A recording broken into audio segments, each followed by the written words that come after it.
안녕하세요. 토지이야기의 토통령입니다. 오늘의 주제는 감정평가 금액 절대 맹신하지 말라라는 주제를 가지고 이야기를 해보겠습니다. 이야기에 앞서 구독과 좋아요 한 번씩 꼭 좀 부탁드릴게요. 감정평가라는 것은 경매, 공매에 있어서 실제 많이 사용이 되고 있는데 이 토지의 최초 감정 금액을 얼마로 결정을 할 건지 그거를 우리나라 공인된 감정평가사님들을 통해서 이 가격을 결정을 하게 됩니다. 실제 이 가격이라는 거는 높을 수도 있고 저 주변 시세보다 높을 수도 있고 아니면 낮게 평가될 수도 있습니다. 그러면 우리는 이 감정평가 금액을 절대 맹신을 하면 안 되고 실제 그 지역을 제일 잘하는 공인중개사 분들이 있습니다. 그분들 적어도 3군데, 많게는 5군데 전화를 해 보셔가지고 이 토지의 시세를 정확하게 파악하셔서 입찰에 임하시는 게 제일 중요합니다.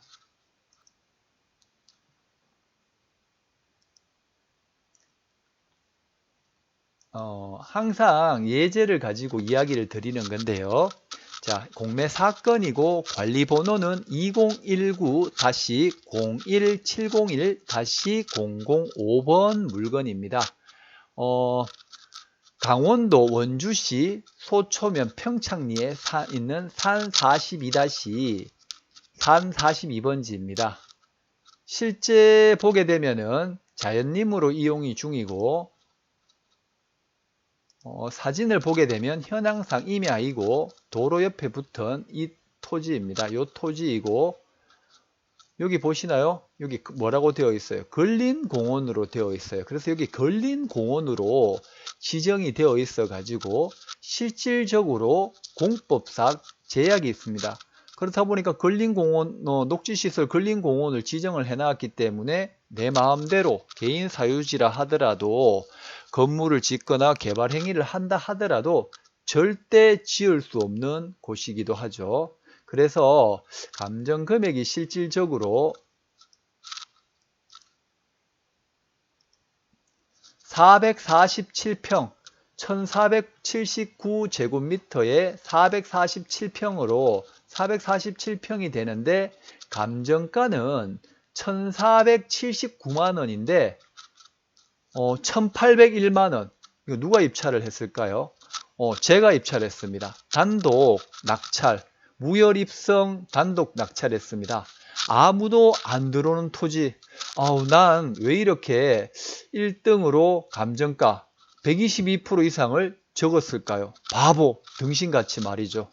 딱 1500만 적었어도 300은 세이브 되는 토지인데 맞죠? 이건 꼭 바보나 하는 짓 같죠. 매매나 흥정이라면 매매라면 흥정이라도 해볼 건데 그러지도 못하고 하지만 저도 여기에 대해서 다 생각이 있어 가지고 이만한 가격에 입찰을 했습니다.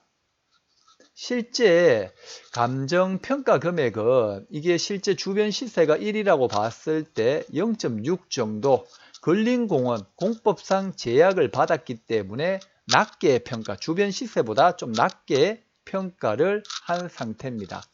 그리고 실제 여기에 보면 위성사진을 보게 되면 또 분묘도 하나 있습니다. 그 사진 또 잠시 한번 보여드릴게요. 자, 밸류맵을 통한 위성사진인데요. 여기 작게 분묘 보이시나요? 자, 좀 더 크게 해보겠습니다. 확대를 해보면 여기 분묘가 보이고 실제 도로 옆에 이렇게 도로 옆에 접도한 토지인데 여기 토지를 확인을 해보면 맹지 같지만 실제는 여기가 시유지 소유입니다. 그래서 추후 점용 허가를 받아서 이게 근린공원만 해지만 된다면 이 토지는 개발을 할 수가 있는 곳이죠. 자, 주변 시세도 한번 볼까요? 자, 얼마? 자, 요거 지적 편집을 눌러보면 여기 붉은색, 분홍색 빛은 일반 상업지역이고 여기는 1종 주거지역, 여기는 2종 주거지역. 그래서 짙은 노란색은 1종, 여기는 옅은 노란색은 2종 주거지역이고 요 아래는 여기는 근린공원으로 되어 있습니다. 자, 최근래에 2000 확대가 한번 보여드릴게요. 잘 안 보이시죠? 2019년 4월에 보면 상업지역은 얼마? 평균 40만원. 또 옆에 거는 70만원. 2006년도에도 60만원. 생활시설로 건물이 있는 데는 250입니다. 그리고 여기도 보면 평균 2006년도 거래됐던 게 36만원, 75만원. 자, 그렇다면 여기에 440평인데 얼마에 되었을까요? 한번 볼까요?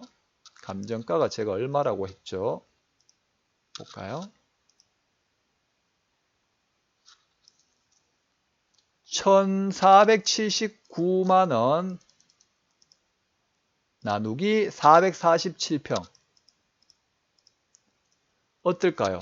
평균 33,000원, 평당 33,000원의 감정평가가 되었습니다. 자, 근데 여기 바로 옆에 토지는 근린공원이 아닙니다. 1.10만원, 2006년도에. 그렇다면 여기에 근린공원이 만일 해지가 된다면 어떻게 될까요? 이 땅 가치는 평균 20에서 30 정도는 되겠죠. 이게 실질적으로 분묘에다가 근린공원 시설, 죄송합니다. 근린공원 제약, 공법상 제약, 그리고 공유자가 하나, 둘, 셋, 넷, 다섯, 6명이나 있습니다. 그러다 보니까 다른 사람들은 아무도 입찰을 안 하고 토통령인 저 혼자만 단독으로 그것도 1,800만 원을 적어서 낙찰이 되었는데요. 실질적으로 2019년 9월 30일 토지 이용 계획 확인원을 제가 미리 확인을 해놨습니다. 요게 뭐라고 되어 있나요?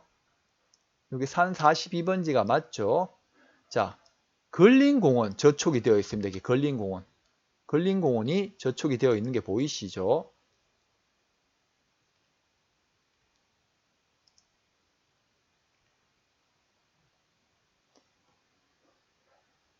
요게 녹색으로 보면 요렇게 근린공원이 저촉되어 있는 게 보입니다. 그러니까 이거를 낙찰을 받아도 실질적으로 여기 아무것도 할 수가 없다는 거예요.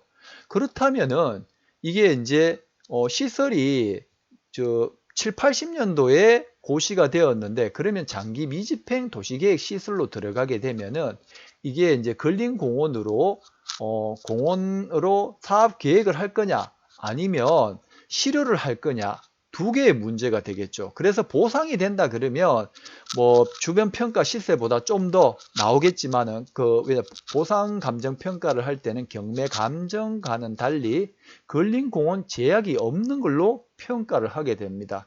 그렇다 그러면 보상을 하게 되면 이 지금 경매 공매 감정가보다는 훨씬 조금 더 나오겠죠. 조금 더 나올 수 있고 만일 시설 해지가 된다 그러면 이 근린공원이 실효가 된다 그러면 어떻게 될까요? 그럼 주변 시세랑 비슷하게 올라가게 되는 겁니다. 자, 그래서 제가 지자체 확인을 해봤더니 이거는 근린공원 사업 계획이었고 말 그대로 실효가 된다라고 했습니다. 자, 그래서 저는 실효가 된다는 것을 확인을 하고 높은 가격임에도 1800도 사실은 좀 더 적을까라고 생각했어요. 제가 440평이니까 지분권자하고 분묘만 해결하고 정상 토지, 이게 근린공원은 해지가 된다라고 했으니까 조금만 더 정상적인 토지로 만든다 그러면 30만 원이고 평당 제가 봤을 때는 아니면 그거 해결 안 한 상태에서는 평당 20만 원의 가치는 충분히 있다고 판단이 되었습니다. 그래서 이게 440평이기 때문에 저렴하게 팔아서 20만 원대 팔아도 이게 1800에 떠서 8,800만 원짜리의 가치가 있게 되는 거고요. 만일 그거 모든 거를 좀 더 지분과 분묘만 더 해결을 해낸다 그러면 평당 30만 원까지의 가치도 있는 겁니다. 정남향의 토지로서 여기서 근린공원이 해제가 되어 가지고 전원주택으로 개발을 한다 그러면 전원주택 개발업자 디벨로퍼들한테 매도를 한다 그러면 그분들은 전원주택을 짓고 좀 더 높은 가격으로 팔겠죠. 토공을 해가지고. 자, 그러면 지금 현재는 어떻게 되었는지 한번 볼게요.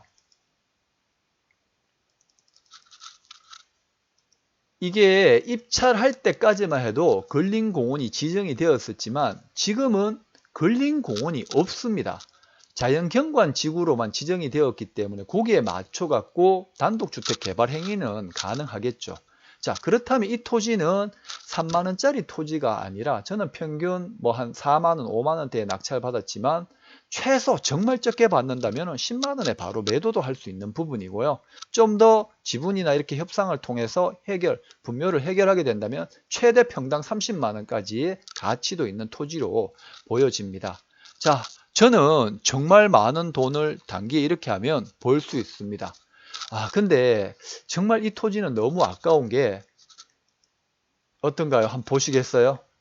전부 공유자가 나이가 연세가 있으셔서 공유자 우선 매수가 안 들어올 줄 알았는데 실제 확인을 해보니 그 연세 많으신 분께서 공유자 우선 매수 신고를 해서 또 이렇게 그분들이 소유권을 가져가게 되었던데 뭐 그분들이 뭐 분묘가 있어 갖고 이 토지를 왜냐 이게 뭐 또 선산일 수도 있고 그러다 보니까 그래서 찾아온지 아니면 이 공원 해지를 알고 있어서 이거를 공유자 우선 매수를 한지는 정확하게 그것까지 간파할 수는 없지만 정말 좋은 토지를 낙찰받았다가 공유자에게 다시 돌아간 사건입니다. 자, 여러분들도 자 이렇게 장기 미집행 도시계획시설 뭐 도로라든지 뭐 공원이라든지 뭐 이런 계획시설이 있다 그러면 이게 실효가 되어서 유익한지 아니면 보상이 되어서 유익한지 유익 여부를 따져 가지고 그래서 입찰에 하시면 제일 좋고 또 더군다나 뭐 여러분들 뭐 이렇게 뭐 지자체에 연락 전화 한 통만 해보면 됩니다. 그죠? 근데 그게 어려워서 처음 하는 게 어렵다 보니까 실제 뭐라고 물어봐야 될지 입이 잘 안 떨어지는 경우가 있지만 하나하나 한 걸음부터 해 나가시다 보면은 또 말도 잘하게 되고 또 그렇게 되니까 절대 계속 공부를 해가면서 이렇게 지자체나 뭐 주변 사람들하고 뭐 부동산에 전화한다든가 자꾸 해보다 보면 제 그 본인들 영상을 시청하시는 여러분께서도 각자의 개인적인 스킬, 능력이 계속 올라가게 됩니다. 실제 경매 공매로 1등 낙찰 받는 거는 어렵지가 않습니다. 주변 사람과 어떻게 협상을 하는지 아니면 이 물건을 어떻게 역발상적으로 생각을 할 건지 아니면 이 토지를 가지고 무엇을 할 건지 자꾸 이런 거를 해가지고 자기 자신의 능력을 좀 키우셔야 됩니다. 자, 오늘은 여기까지고요. 내용이 좋았다면 구독과 좋아요 한번 부탁드리고요. 또 다음에 좋은 영상 올려드리도록 하겠습니다. 들어주신다고 수고 많으셨습니다.